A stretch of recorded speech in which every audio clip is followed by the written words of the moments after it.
Bonjour à tous, aujourd'hui on va parler dans cette vidéo de mes séances de soins et de mes prestations, puisqu'il y a beaucoup de personnes qui viennent me voir sans savoir la consultation qu'ils veulent. Alors déjà, au niveau de mes prestations, je propose des voyances avec donc les cartes, avec différents en fait oracles, plus mes guides qui sont avec moi en permanence et qui me permettent de canaliser des choses selon la personne que j'ai en face de moi. Alors canaliser, ça veut dire quoi? Canaliser, ça veut dire recevoir, réceptionner les messages en fait des guides. D'accord? Donc moi, ma réception se fait par clairaudience, donc j'entends, d'accord? Et par clairvoyance, donc je vois aussi. D'accord? Ce qui signifie que quand j'ai une personne qui est en face de moi, je perçois des choses au niveau de son aura, puisque toutes les énergies qui sont autour de nous, toutes les personnes qu'on côtoie en fait, sont inscrites dans notre aura, d'accord? Et toutes les choses qu'on vit au niveau émotionnel, d'accord, sont inscrites dans notre aura, que ce soit la colère, la tristesse, d'accord, la joie, toutes les émotions et toutes les personnes en fait ont une empreinte énergétique dans notre aura. Ok? Donc la voyance, ça s'adresse aux personnes qui ne savent pas dans quelle direction aller dans une situation donnée. Ça s'adresse aux personnes qui ont besoin de réponses et d'issues par rapport à une situation particulière. Donc cette situation peut être professionnelle, elle peut être personnelle, elle peut être financière, elle peut être amoureuse et elle peut également être sexuelle puisque j'ai de plus en plus de personnes, d'accord, qui se cherchent sexuellement et disons que la voyance permet à ces personnes de s'orienter au niveau sexuel, à savoir s'ils sont homo, hétéro ou bi, d'accord? Parce que j'ai de plus en plus en fait de personnes qui se cherchent sexuellement et parfois qui ont recours à la voyance pour en fait avoir une direction à suivre, d'accord? Donc la voyance, elle s'utilise dans n'importe quelle situation, dans une situation où on a besoin de réponses assez profondes. Quand je dis profond, c'est une situation où on a besoin de réponses en fait qui soient détaillées, d'accord? Auquel cas, si on a besoin de réponses à une question en détail, on utilisera plus la voyance. Si c'est pour quelqu'un qui est assez fatigué, épuisé au niveau énergétique, on aura plus recours à un soin puisque le soin permet en fait de recharger les personnes en énergie et au niveau énergétique en fait. Donc qu'est-ce que j'appelle un soin? C'est un soin que je diffuse à travers les mains avec différentes techniques de soins alternatives. Après, j'ai différentes techniques de soins. Donc généralement, je prends la technique qui est le plus adaptée à la personne. Euh, un exemple, quelqu'un qui a des soucis au niveau de l'enfance, des soucis au niveau sexuel ou des soucis, par exemple, par rapport à des traumatismes liés à l'enfance ou d'autres traumatismes qui sont encore plus en fait costauds, on aura recours à du Reiki Karuna. Puisque le Reiki Karuna, c'est un Reiki qui travaille en fait au niveau sexuel et qui travaille aussi tout ce qui est traumatisme, donc tout ce qui est ancien en fait, très ancien, qu'on retient à l'intérieur de soi. Et du coup, le Reiki Karuna permettra de faire sortir en fait tout ce qui est les vieux schémas en fait. Ensuite, au niveau des soins, j'utilise également les rayons sacrés des archanges. Donc les rayons sacrés, ce sont des tubes de lumière qui sont tous en fait reliés aux archanges. D'accord? Et chaque tube de lumière a une action particulière, comme par exemple le rayon doré de l'archange Métatron, il apaise en fait les personnes et il provoque également des prises de conscience au niveau karmique. D'accord? Et du coup, forcément, il permet de travailler sur le karma. D'accord? Un autre exemple, le rayon rose, c'est un rayon d'amour. Il appartient à l'archange Kamaël. Donc ça, on peut l'envoyer quand on est amoureux de quelqu'un et qu'on ne sait pas comment lui dire et qu'on ne sait pas la réaction finale que la personne aura en face. Le rayon rose permet vraiment de comment je peux vous expliquer, de diffuser l'amour sur vous déjà et sur la personne en face, donc l'interlocuteur. D'accord? Et il amène aussi la douceur, l'amitié et la tendresse. D'accord? Donc chaque rayon a une couleur, un archange, et ces rayons s'utilisent par la visualisation. Donc on les visualise, d'accord? Aller sur la personne. Donc on visualise la couleur en forme de sphère, de boule, de tube, comme vous voulez, ou en pyramide. Vraiment, la visualisation, c'est comme vous voulez. et on visualise le rayon aller en boule, en sphère, en tube, en pyramide sur la personne, et on visualise le rayon traverser en fait la zone où on l'a envoyé. Donc ça peut être le plexus solaire, ça peut être le chakra coronal, ça peut être le cœur, ça peut être le dos, ça peut être les jambes, ça peut être les pieds. Les rayons traversent l'être humain dans sa globalité, donc de partout. Donc voilà, ça c'est les soins que je fais avec les rayons, qu'on appelle aussi les soins archangéliques. Ensuite, au niveau des dégagements d'entités, de lieux et de personnes, ces dégagements, ce sont des dégagements d'entités que je pratique avec des prières kabbalistiques, parce que mes prières viennent de la Kabbale pour la plupart. D'accord? Et après, j'ai aussi des prières des guides de lumière qui permettent de dépolluer l'aura de la personne. Donc quand je dis l'aura, c'est l'aura invisible, c'est la bulle invisible qu'on a autour de nous, d'accord, qu'on ne voit pas forcément à l'œil nu, d'accord, mais on peut la voir quand on fait des photos en fait d'aura. Donc le dégagement permet de dégager l'aura énergétique de la personne et elle permet également de nettoyer les différents corps, d'accord, donc le corps physique, le corps éthérique, le corps mental, le corps causal et l'intégralité finalement des corps subtils pour amener à une déprogrammation des énergies négatives. D'accord? Le dégagement, c'est vraiment on déprogramme les énergies négatives et on renouvelle en fait la structure de l'aura, donc la structure en fait énergétique. Le dégagement, c'est comme si on avait une grille en fait énergétique et que le dégagement permettait de renouveler toutes les mauvaises énergies en lumière. Ben, le dégagement, c'est un peu le même principe. D'accord? On renouvelle l'aura pour pouvoir permettre aux personnes qui se sentent bloquées, coincées dans une situation ou dans leur vie, dans un domaine particulier, de pouvoir les débloquer et que leur vie reparte du bon pied. D'accord? Puisque parfois les personnes sont sous emprise en fait d'entités et c'est ce qui explique que, par exemple, on a des douleurs qui sont inexpliquées. C'est ce qui explique que parfois on prend des cachets pour une douleur et que la douleur ne part pas. Et que la douleur ne part pas. D'accord? Quand on prend des cachets par rapport à une douleur particulière et que la douleur ne part pas, c'est forcément l'emprise en fait d'une entité.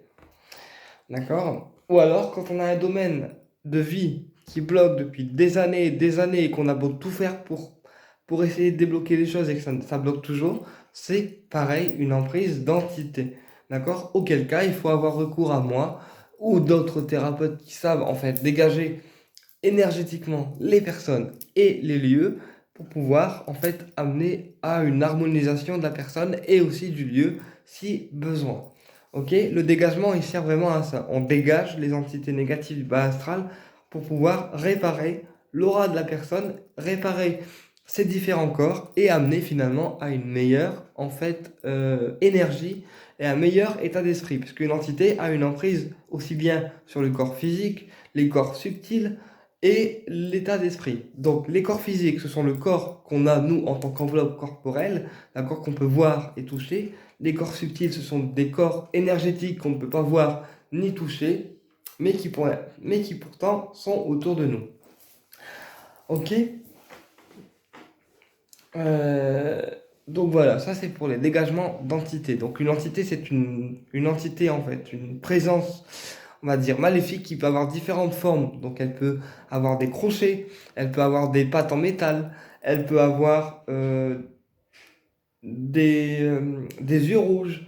Voilà, mais une entité peut avoir en fait différentes formes. Elle peut être grande, par exemple faire 8 mètres de hauteur, comme petite, auquel cas ça sera des larves en fait énergétiques que la personne aura sur soi et elle sentira en fait différentes douleurs dans différents points du corps. D'accord? Selon si l'entité elle est grosse, eh bien elle sentira de gros maux de ventre, d'accord? Par exemple, et une grosse pression au niveau du plexus solaire et de la gorge. D'accord? Après, c'est suivant où l'entité elle vous attaque et dans quel endroit elle se déplace. Ok? Et si c'est vraiment une petite entité, genre des larves énergétiques, ce seront des petits vers en fait noirs, énergétiques, microscopiques, donc on ne verra pas, qui se déplaceront par exemple sur le bout de vos doigts ou sur le bout des bras, auquel cas on sentira que ça pique, que ça brûle, et donc ça, ce sont des vers en fait énergétiques. Donc ça, c'est ce qu'on va obtenir avec le dégagement, c'est le fait que la personne va repartir avec un point en moins sur les épaules, d'accord? Des déblocages de vie qui vont se faire après mon dégagement et une grille énergétique qui sera revenue à la normale, donc à zéro, hein, puisqu'on va déprogrammer des choses négatives pour remettre de la lumière et donc du positif. Donc c'est ce qui va expliquer le déblocage pour la personne dans sa vie physique, donc c'est-à-dire dans le ici et le maintenant, dans la matière. Ok? Donc ça, c'est pour les personnes qui sont polluées, les personnes qui se sentent pas bien, les personnes qui sentent que tout bloque dans leur vie malgré leurs efforts et malgré ce qu'ils font. Il faut avoir recours au dégagement. Ok? Après, si on a des douleurs particulières, par exemple mal de dos, mal au ventre, stress, angoisse, crise de panique, euh, sciatique, etc., ou des problèmes particuliers, là, on aura plus recours aux soins énergétiques parce que le soin permet de restructurer en fait le corps.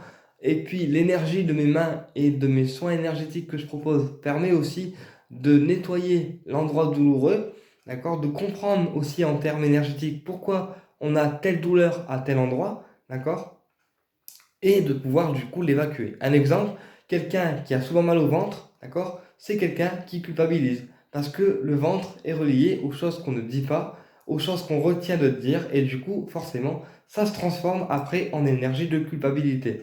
Puisque le ventre étant le deuxième cerveau au niveau émotionnel, d'accord, forcément, tout ce qu'on ne dit pas, ça se loge dans le ventre, et c'est ce qui provoquera les maux de ventre. Donc, quelqu'un qui ne dit pas les choses, quelqu'un qui garde des sentiments en lui, etc., il aura très très mal au ventre, surtout si ceci est gardé depuis très longtemps. D'accord? Quelqu'un qui ne communique pas beaucoup, quelqu'un qui ne parle pas, qui ne verbalise pas les choses, qui se retient de dire les choses par peur de blesser les gens, il aura très mal à la gorge. Parce que le langage, la parole, elle sort par la gorge. Donc ce qu'on exprime, ça sort par la gorge. Mais si on retient les choses et si on se retient de dire les choses, forcément, la personne aura donc très mal en fait à la gorge. Ok? Après, c'est pareil, pour les personnes qui ont mal au dos, donc le dos, c'est tout ce qu'on porte sur soi, que ce soit au niveau physique ou en termes énergétiques, le dos, c'est tout ce qu'on porte sur soi. Donc techniquement, si on a mal au dos, c'est que nous, en tant qu'être humain, on porte trop de choses énergétiquement sur le dos pour soi-même. Donc les gens qui ont mal au dos, ce sont des gens qui se mettent une pression de ouf, d'accord? Et qui en plus portent trop de choses pour les autres. Ok? Et qui en plus, forcément, parfois s'oublient eux-mêmes, d'accord? Donc les gens qui ont mal au dos, c'est des gens qui portent trop de choses sur les épaules. Donc ça peut être la famille, ça peut être une situation particulière, ça peut être des émotions aussi pour quelqu'un qui est très empathe, ça peut être plein de choses. Quand je dis on porte des choses sur le dos, on porte toutes sortes de choses, donc des énergies, de la négativité, des émotions négatives ou une situation particulière qui dure depuis très longtemps et dont on n'arrive pas à se défaire, auquel cas on portera tout en fait sur les épaules. Euh, voilà. Après, les gens qui angoissent. L'angoisse, c'est lié à la peur. L'angoisse, c'est lié à la peur et au stress. Donc, qui dit angoisse, dit peur. Quelqu'un qui angoisse fortement par rapport à quelque chose, donc parfois c'est une angoisse qui est identifiée, parfois c'est une angoisse qui est non identifiée, auquel cas il faut trouver la source en fait de ce qui vous fait peur et de ce qui vous angoisse pour encore une fois l'évacuer. D'accord? Donc tout ceci peut être évacué, donc que ça soit des angoisses ou des douleurs physiques ou psychiques ou simplement en fait de la fatigue, du stress, des insomnies, tout ceci peut être évacué en fait grâce à mes soins énergétiques où on va venir en fait poser à différents en fait endroits du corps mes mains plus différentes techniques alternatives qui vont venir en fait compléter l'énergie de mon soin pour pouvoir déprogrammer ce que vous voulez déprogrammer, d'accord? Et du coup, forcément, avec mon soin plus les énergies curatives ou alternatives, eh bien, on arrivera à apaiser une douleur, à apaiser une angoisse, à apaiser une crise de panique, ou aussi à rendre un mental plus serein, ou pour les gens qui ont du mal à dormir, on va pouvoir apaiser le mental, d'accord? Pour pouvoir apaiser l'esprit et amener à un meilleur sommeil. Ok? Donc, je sélectionne les soins énergétiques en fonction de la personne que j'ai en face de moi, en fonction de comment je la ressens, d'accord? Comment je la ressens, comment je ressens sa voix, comment je ressens son énergie. d'accord? Puisque chaque soin que je propose aux gens, chaque soin est unique, d'accord? Et chaque soin va travailler sur une problématique particulière, ok? Donc ça, c'est pour les soins. Pour les désenvoûtements, ce sont en fait des sorts de magie noire qui ont été lancés sur les personnes, d'accord? Qu'on va pouvoir retirer grâce à un protocole spécifique. Alors, la magie noire, elle vient comment? Elle vient par incantation, donc par rituel occulte, d'accord? Avec des bougies, des encens, par les incantations en hébreu, par exemple, d'accord? L'hébreu qui est une langue très forte. Voilà, mais la magie noire, elle vient par rituel, en fait, ésotérique, d'accord, par incantation ou autre, d'accord, ou aussi la magie noire peut venir par la pensée, auquel cas, si on pense à quelqu'un très négativement tout le temps, tout le temps, tout le temps, ça devient une pensée répétée et ça crée un égrégore de magie noire, d'accord, donc une grosse masse noire qui va entourer la personne de vos pensées, en fait, qui sont forcément négatives. Et cette grosse masse noire va entourer la personne et forcément, comme c'est du noir, c'est pas du bon, donc ça va bloquer en fait la personne. Et nous, les thérapeutes, comme moi ou comme d'autres, on a la capacité de pouvoir retirer en fait cette magie noire grâce à un protocole spécifique, grâce à une bougie noire et quelques prières, d'accord, quelques prières de désenvoûtement, d'accord. On brise en fait entre guillemets la cage de l'entité qui est prisonnière sur vous, d'accord. Et ensuite on dégage l'entité qui a signé le contrat pour lancer le sort, pour pouvoir libérer et l'entité qui est sur vous, parce que l'entité n'est pas responsable de votre sort, puisque c'est le sorcier qui a signé le contrat avec l'entité pour qu'elle vous nuise. Donc l'entité, quelque part, elle y est pour rien. D'accord? Donc nous, on libère l'entité qui est sur vous pour qu'elle puisse en fait vivre sa life et vous laisser tranquille. Et on dégage en fait l'entité de vos corps pour que vos corps énergétiques retrouvent encore une fois une structuration qui soit stable. D'accord? Et une fois que l'entité a dégagé de vos corps physiques, énergétiques, éthériques, etc., la bougie noire va venir en fait nettoyer le sort à la racine et pouvoir en fait grâce à cette bougie noire inhiber votre sort. C'est-à-dire qu'à la fin de la bougie noire qui se consume durant 9 jours, votre sort sera totalement en fait parti. Ok? Et donc ça va se briser à tous les niveaux. Donc au niveau sentimental, au niveau professionnel, au niveau personnel, au niveau affectif ou au niveau sexuel. Donc le désenvoûtement pardon, va agir sur différents plans et va débloquer différentes choses. Donc vous voyez, un désenvoûtement, ça c'est un déblocage en fait général qui se fait sur tout domaine de vie. C'est pour ça qu'un désenvoûtement, ça débloque pas mal de choses dans le sens où le désenvoûtement, la bougie débloque en fait sur tous les domaines. D'accord? Après, les déblocages que vous avez par rapport au désenvoûtement, moi j'en sais rien. Moi je débloque, je fais le protocole pour que vous puissiez être tranquille et que votre sort il dégage. Mais après, les déblocages que vous avez vous en tant que personne physique, j'en ai aucune idée. Moi je fais le job et après je laisse Métatron, d'accord, les archanges, les guides fer et voilà. Et on voit ce qui se débloque. D'accord? Après, pour les personnes qui ont une grosse emprise d'entité au niveau des envoûtements, je préconise un désenvoûtement par mois. D'accord? Un désenvoûtement par mois qui est bien assez. Ça permet d'avoir un désenvoûtement qui soit régulier, un nettoyage énergétique qui soit régulier et du coup de se faire nettoyer au fur et à mesure pour ne pas se retrouver en fait coincé dans différents domaines de vie et que toutes les énergies puissent couler convenablement. Ok? Donc voilà, pour moi, un désenvoûtement par mois peut être déjà bien en fait. Sauf pour les grands thérapeutes qui font des dégagements à répétition, d'accord? Les gens qui savent dégager des entités, là il faudra partir sur un désenvoûtement par semaine, d'accord? Pour les cas les plus pires, ok? Donc voilà. Alors, au niveau des soins, je préconise pareil, c'est un soin par mois, d'accord? Un soin par mois, que ce soit en présentiel ou à distance, c'est pareil, je préconise toujours un soin par mois. Après, je suis quelqu'un, moi, qui aime bien recevoir les gens au niveau des soins en présentiel. Pourquoi? Parce que c'est 10 fois plus, en fait, impactant en termes énergétiques, parce que déjà, on a la présence de la personne qui est face à nous, et puis on peut aussi se balader sur le corps de la personne librement, ok?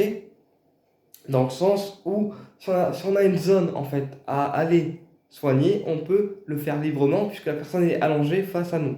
donc c'est plus pratique, d'accord? À distance, ça demande beaucoup plus de concentration. Donc ça marche, mais en termes psychiques et énergétiques, c'est beaucoup plus de concentration en fait. Voilà. Et en voyance, c'est pareil. En voyance, je peux faire les voyances à distance, d'accord? Ça marche aussi bien. Donc il me faudra la date de naissance, votre date de naissance, votre nom, prénom, ok? Mais encore une fois, je préconise une voyance en présentiel, c'est beaucoup mieux, dans le sens où, encore une fois, on a la personne qui est en face de soi, et du coup, pour canaliser, c'est beaucoup plus pratique. Voilà. Et pareil, je préconise souvent une voyance par mois. Eh bien, écoutez, j'espère que cette vidéo vous a plu, et je vous dis à très bientôt pour une prochaine vidéo, et au plaisir de vous retrouver.